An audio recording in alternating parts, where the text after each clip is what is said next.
अगर आपकी GST registration reject हो चुकी है, तो इस वीडियो को आप देखिए। आज मैं आपको जीएसटी रजिस्ट्रेशन से जुड़ा हुआ सारा प्रॉब्लम और उसका सॉल्यूशन बताऊंगा। तो चलिए पहला प्रॉब्लम की तरफ आगे बढ़ते हैं। पहला प्रॉब्लम है एड्रेस मिसमैच को लेके।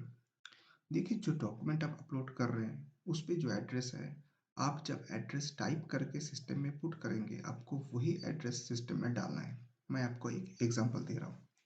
मान लीजिए आप एक प्रॉपर्टी टैक्स रिसीव अपलोड कर रहे हैं, जहाँ पे एड्रेस की जगह पे लिखा है ward number 1 holding number 2 MG road. ठीक है, पर आपका घर का जो एक्चुअल नंबर है वो है 17/2 एमजी रोड।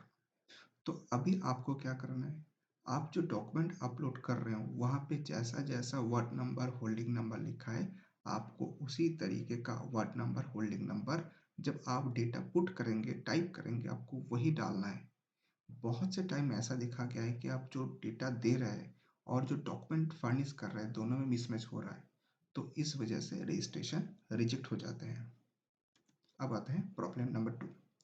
ऐसा बहुत बार होता है कि जो सड़क है, जो रास्ता है, उसका नाम चेंज हो जाता है। तो इसलिए जो रास्ते का नाम डॉक्यूमेंट में है, वो डॉक्यूमेंट हो सकता है कि पुराना डॉक्यूमेंट है। इसलिए आपको क्या करना है, अगर रास्ते का नाम चेंज हो गया है तो आपको ऐसा डॉक्यूमेंट अपलोड करना है जहाँ पे करंट नेम ऑफ रोड वहाँ पे है। कैसे करेंगे? इसका सिंपल सा फंडा है कि जैसे हम इलेक्ट्रिसिटी बिल, अब देखिए इलेक्ट्रिसिटी बिल का जो एड्रेस है उसको चेंज करना बहुत ही आसान है। आप डिपार्टमेंट में जाके या ऑनलाइन में एड्रेस चेंज कर सकते हैं, मॉडिफाई कर सकते हैं। तो हम जैसे कोलकाता में हैं तो यहाँ पे सीएससी है। तो यहाँ पे क्या होता है कि हम लोग ऑनलाइन में एड्रेस चेंज ये सब कर सकते हैं। तो आपको वो चीज़ करना होगा और फिर आपको रिस्पेक्टिव डॉक्यूमेंट देके एप्लीकेशन फाइल करना है। अब आते हैं पॉइंट नंबर 3 पे। देखिए, अगर आप ऐसी जगह पे बिजनेस कर रहे हैं जो जगह जॉइंट प्रॉपर्टी में है, यानी कि मान लीजिए कि ऐसा प्रॉपर्टी है जो आपके पापा और आपके फूफी के नाम पे है, या मान लीजिए आपका कोई भी एल्डर ब्रदर के नाम पे है और भाभी के नाम पे है। तो ऐसा अगर सिचुएशन है जहाँ पे प्रॉपर्टी है, जॉइंट ओनर है, वहाँ पे आपको बोथ ओनर से एनओसी लेना है। बहुत से टाइम ऐसे होते हैं कि हम जो डॉक्यूमेंट फर्निश करते हैं वहाँ पे लिखा जाता है कि जो प्रॉपर्टी टैक्स है वहाँ पे लिखा है कि name of the owner mister x Mrs x. पर आप एनओसी जो है वो सिर्फ मिस्टर एक्स से दे रहे हैं, वो सही नहीं है। जितना उसका को ओनर है सभी से आपको एनओसी अपलोड करने होंगे। अब आता है पॉइंट नंबर 4 पे। अगर रेंट एग्रीमेंट नहीं है तो आपको रेंट एग्रीमेंट वहाँ पे अटैच करना है। वो भी आपको नोटराइज्ड रेंट एग्रीमेंट अटैच करना है।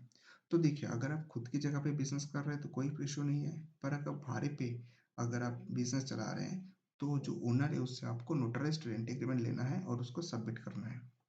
अब चलिए पॉइंट नंबर 5 पे आते हैं। ऐसा बहुत बार होता है कि प्रॉपर्टी ट्रांसफ़र नहीं होता है। जैसे मान लीजिए प्रॉपर्टी दादाजी के नाम पे थे, पर दादाजी गुज़र गए, तो सारा डॉक्यूमेंट जो है दादाजी के नाम पे है। अब दादाजी के नाम से तो आप एनओसी बना नहीं सकते। तो इस केस में क्या होगा कि आप उस जगह पे बिज़नेस अगर करना चाहते हो, तो आपको प्रॉपर्टी का जो रिस्पेक्टिव पेपर है उसको ट्रांसफ़र कराने होंगे, तभी जाके आप उस जगह पे बिज़नेस कर सकते हो। अब आता है पॉइंट नंबर 6 पे।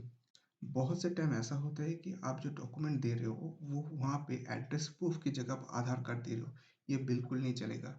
आपको एड्रेस प्रूफ के हिसाब से electricity bill, property tax receipt, ये सब देना है। आधार कार्ड अगर आप सबमिट करोगे तो रिजेक्ट हो जाएगा। अब आता है पॉइंट नंबर 7 पे। देखिए, बहुत बार ऐसा होता है कि problem, if your electricity bill and property tax receipt belong name of to different individual. मान लीजिए आपका जो प्रॉपर्टी टैक्स रिसीप्ट है वो दादाजी के नाम पे है और इलेक्ट्रिक बिल है पापा के नाम पे। तो ऐसा सिचुएशन पे अगर आप ये पेपर सबमिट करोगे तो आपका जीएसटी रजिस्ट्रेशन रिजेक्ट हो जाएगा, क्योंकि डिपार्टमेंट को ये सब मालूम नहीं है कि क्यों हुआ है। वो सिर्फ एक ही फंडामेंटल पे चलता है कि जो भी पेपर्स आप दे रहे हो उसका ओनर सेम होना चाहिए। जॉइंट ओनर हो तो भी चलेगा पर डिफरेंट ओनर नहीं होना चाहिए। अब आते हैं पॉइंट नंबर 8 पे। ऐसा बहुत बार होता है कि आप जहाँ पे बिजनेस कर रहे हो वहाँ का ट्रेड लाइसेंस नहीं है, ट्रेड लाइसेंस दूसरी जगह का है। तो ऐसा सिचुएशन पे आपको क्या करना है कि जो जगह पे आप बिजनेस कर रहे हो, जिसका एड्रेस प्रूफ दे रहे हो, आपका ट्रेड लाइसेंस भी उसी एड्रेस का ही होना चाहिए। यानी कि अगर मैं सिंप्लीफाई करूँ तो trade licence, property tax receipt, electricity bill सारा एक ही एड्रेस पे होना चाहिए। तभी जाके आपका जीएसटी रजिस्ट्रेशन जो है वो एक चांस में आपको मिल जाएगा। अदरवाइज क्या होगा कि बार बार वो एप्लीकेशन रिजेक्ट हो जाएगा। अब आते हैं फाइनल पॉइंट नंबर 9 पे। देखिए problem if you have more than one business premises, तो हम लोग क्या करते हैं, पहले एक प्रेमाइसेस को रजिस्ट्रेशन करते हैं, फिर जैसे ही हमारे पास जीएसटी नंबर आ जाता है तो फिर हम लोग एडिशनल प्लेस में जाके उसको अटैच करते हैं। मैं आपको रिक्वेस्ट करूंगा कि पहले आप एक एड्रेस से अपना जीएसटी नंबर निकाल लीजिए, फिर जाके आप एडिशनल प्लेस में ऐड कीजिए। ऐसा बिल्कुल मत कीजिए कि एक ही बार जब आप रजिस्ट्रेशन करने जा रहे हैं एक ही बार सारा एड्रेस दे दीजिए, ऐसा नहीं, एक एक करके सारा एड्रेस को अटैच कीजिए। अच्छा, पॉइंट नंबर 10 है, ये खास करके पार्टनरशिप बिजनेस के लिए है। अगर पार्टनरशिप बिजनेस का आप एप्लीकेशन डाल रहे हैं तो वहाँ पे ऑथराइज सिग्नेटरी का एक इशू होता है। उसमें क्या होगा कि जो पार्टनरशिप फर्म है उसका लेटर हेड पे आपको एक ऑथराइज सिग्नेटरी का एक मेमो लिखना है कि आप किसको ऑथराइज सिग्नेटरी बनाने चाह रहे हैं। आप चाहे तो किसी एक पार्टनर को बना सकते हैं या चाहे तो सारा पार्टनर्स को ऑथराइज सिग्नेटरी बना सकते हैं। तो दोस्तों आई होप कि आज के इस वीडियो से आपको मालूम चल गया है कि अगर आपका जीएसटी रजिस्ट्रेशन रिजेक्ट हो रहा है तो किस वजह से रिजेक्ट हो रहा है। अगर आपको इस सिलसिले में कोई भी प्रॉब्लम है तो आप नीचे कमेंट बॉक्स में कमेंट करके मुझसे पूछ सकते हैं, और प्रोफेशनल हेल्प के लिए आप मुझे ईमेल कर सकते हैं। मेरा ईमेल आईडी इस वीडियो के नीचे डिस्क्रिप्शन बॉक्स में आपको मिल जाएगा। आज के लिए इतना ही, बहुत जल्द मिलेंगे अगला वीडियो लेके। तब तक के लिए bye bye and take care.